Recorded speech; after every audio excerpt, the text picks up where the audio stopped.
जुलै महिन्याची सुरुवात झाली आहे आणि हवामान विभागाने नेमका काय अलर्ट दिलाय? वादळी पाऊस, त्याचबरोबर पावसाचा कहर आपल्याला जुलैमध्ये तरी पाहायला मिळणार आहे का?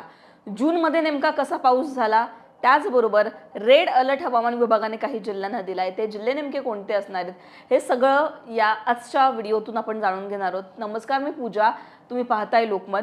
माझ्या मागे तुम्ही जी इमेज बघताय ती सॅटेलाइट इमेज आहे, ज्यामधून आपल्याला कळतं की वाऱ्यांची दिशा काय आहे, कमी दाबाचे क्षेत्र तयार झालेत का आणि यावरूनच पाऊस कसा पडतोय किंवा तो पुढे कसा पडेल याचा अंदाज लावला जातो. इकडे महाराष्ट्राचा भाग आपण जर बघितला, थोडासा झूम तो आपण जर केला तर आपल्याला दिसेल की पश्चिम महाराष्ट्राचा हा सगळा भाग, ह्या किनारपट्टी लगतचा जो आपल्याला भाग दिसतोय, तिथे कमी दाबाचं क्षेत्र तयार होणार आहे. सध्या तिथे मोठ्या प्रमाणात पाऊस पडतोय, ढगांची निर्मिती होतीये, वादळी वारे वाहत आहेत आणि त्याचाच परिणाम म्हणून महाराष्ट्रात मोठ्या प्रमाणात अनेक जिल्ह्यांमध्ये पाऊस पडताना चित्र आपल्याला पाहायला मिळत आहे. मुंबई असेल, उपनगरं असतील, सगळी मुंबईमधली अनेक जिल्हे असतील, महाराष्ट्रातले विदर्भ, मराठवाडा यामधले सगळे जिल्हे, या सगळ्याच भागांमध्ये पुढचे काही दिवस मुसळधार पाऊस पडणार आहे असा अंदाज वर्तवण्यात आलेला आहे. बंगालच्या उपसागरात सुद्धा काही दिवसांनी एक कमी दाबाचं क्षेत्र तयार होईल आणि याच कमी दाबाच्या क्षेत्रांमुळे, कमी दाबाच्या प्रणालींमुळे पावसात वाढ होणार आहे, पाऊस जोरात पडणार आहे, मुसळधार पाऊस होईल असा अंदाज वर्तवण्यात आला आहे. जूनमध्ये नेमका कसा पाऊस झाला हे मी तुम्हाला सांगते. आजच एक मी बातमी वाचली ज्याच्यामध्ये जून महिन्यामध्ये सगळ्यात कमी पाऊस आपल्याला पाहायला मिळाला आहे गेल्या काही वर्षांच्या तुलनेमध्ये, असं सांगण्यात आलेलं आहे. त्याच्यामुळे जूनमध्ये नेमका कसा पाऊस झाला हे सांगणं तुम्हाला महत्त्वाचं आहे आणि त्यानंतर जुलैमध्ये कसा पाऊस होईल हे मी तुम्हाला सांगते. आता हा सगळा महाराष्ट्राचा भाग आहे. हे कलर नेमके काय इंडिकेट करतात पहिले मी तुम्हाला सांगते. येलो कलर म्हणजेच काय, तर त्या ठिकाणी फार कमी पाऊस झालाय, त्या ठिकाणी अपेक्षेपेक्षा फार कमी पाऊस झालाय. लाल कलर म्हणजेच काय, तर कमीपेक्षा कमी, म्हणजे कमी. येलो म्हणजे खूप कमी, लाल म्हणजे कमी पाऊस झालाय. हा जो कलर तुम्ही बघताय ग्रीन म्हणजेच नॉर्मल पाऊस त्या ठिकाणी पडलाय. बाकी हा जो आपल्याला निळा कलर दिसतोय आणि हा सगळा फेंट ब्लू कलर आहे, तिथे जर आपण बघितलं तर जास्त किंवा प्रमाणापेक्षा जास्त पाऊस त्या ठिकाणी पडलाय.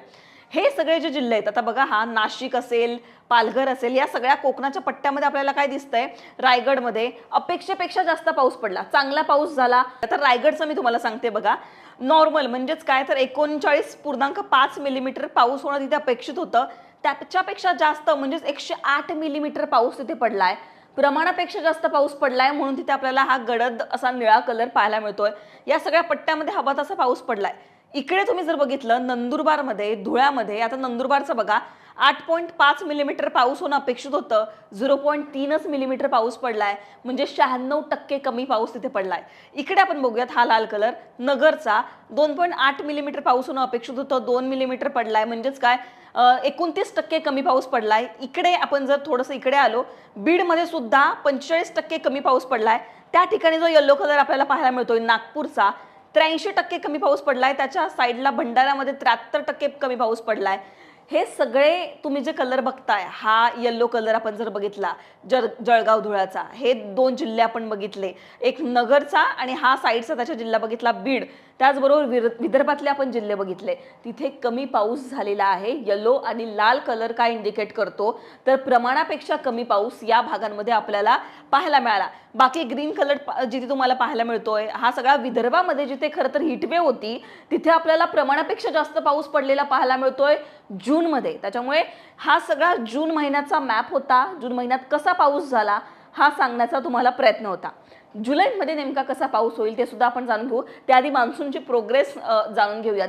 नेमका पाऊस कुठपर्यंत आलाय देशामध्ये, त्याने कशा प्रकारे प्रगती केली आहे, थोडक्यात मी तुम्हाला तो मॅप दाखवते, जेणेकरून आपल्याला कळेल की पावसाची नेमकी प्रगती काय. आता हा माझ्या मागे तुम्ही जो मॅप बघता, इथे आपल्याला दिसतंय की फक्त राजस्थान, गुजरातचा काही भाग आणि हा इकडचा भाग जो असेल, या काही ठिकाणी पाऊस येणं अजून बाकी आहे. बाकी ओव्हरऑल सगळा पूर्वेचा भाग आपण जर बघितला, उत्तरेचा अर्धा भाग, हा सगळा दक्षिण भारतातला भाग मान्सूनने व्यापलेला आहे. त्याने धुवाधार तिथे एंट्री केलेली आहे. पण तरी सुद्धा जुलै महिन्याची सुरुवात झाली असताना अजून सुद्धा जून महिन्यामध्ये हवा तसा पाऊस पडला नसल्यामुळे जुलै महिन्याकडून खरं तर फार अपेक्षा आहेत की जुलै महिन्यामध्ये चांगला पाऊस पडायला हवा.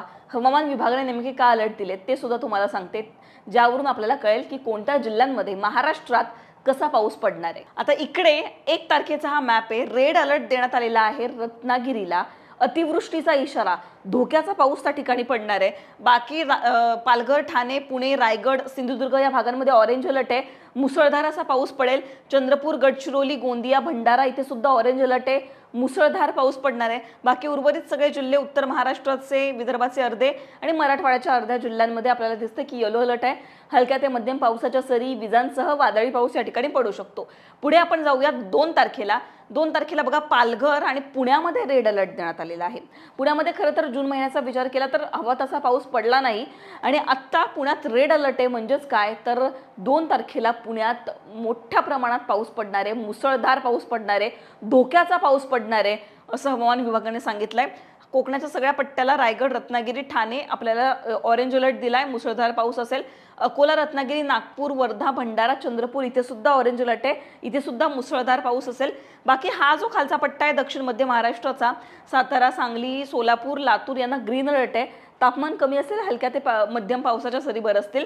नागपूर, चंद्रपूर, नंदुरबार, धुळे, नाशिक आणि हा सगळा मराठवाड्याचा भाग इथे सुद्धा येलो अलर्ट देण्यात आलेला आहे, इथे सुद्धा पावसाची हजेरी आपल्याला पाहायला मिळेल। 3 आणि 4 तारखेचा अंदाज सुद्धा आपण जाणून घेऊ। 3 आणि 4 तारखेला पुणे आणि रायगडला रेड अलर्ट आहे। या भागांमध्ये जोरदार पावसाचा कहर आपल्याला पाहायला मिळणार आहे। दुसरीकडे अमरावती, अकोला, बुलढाणा या ठिकाणी ऑरेंज अलर्ट आहे, इथे सुद्धा मुसळधार पाऊस असेल। बाकी उर्वरित जिल्ह्यांमध्ये सेम परिस्थिती आहे। इकडे बघूयात आपण 4 तारखेला ठाणे, पुणे, रायगड रेड अलर्ट आहे, अतिवृष्टीचा इशारा आहे, मुसळधार पाऊस पडेल। बाकी विदर्भामध्ये आपल्याला दिसतंय की ॲज युजल तिथे येलो अलर्ट आहे।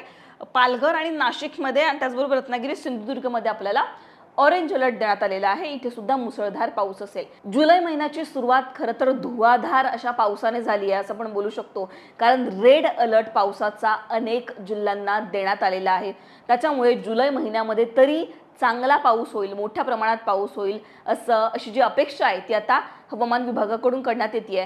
मुंबईचा विचार केला तर मुंबईमध्ये सुद्धा कंटिन्यू पुढचे 3 ते 4 दिवस पाऊस पडणार आहे आणि हा पाऊस मुसळधार असा पडणार आहे, कंटिन्यू आपल्याला तो पाऊस पडायला मिळेल असा सुद्धा अंदाज आहे।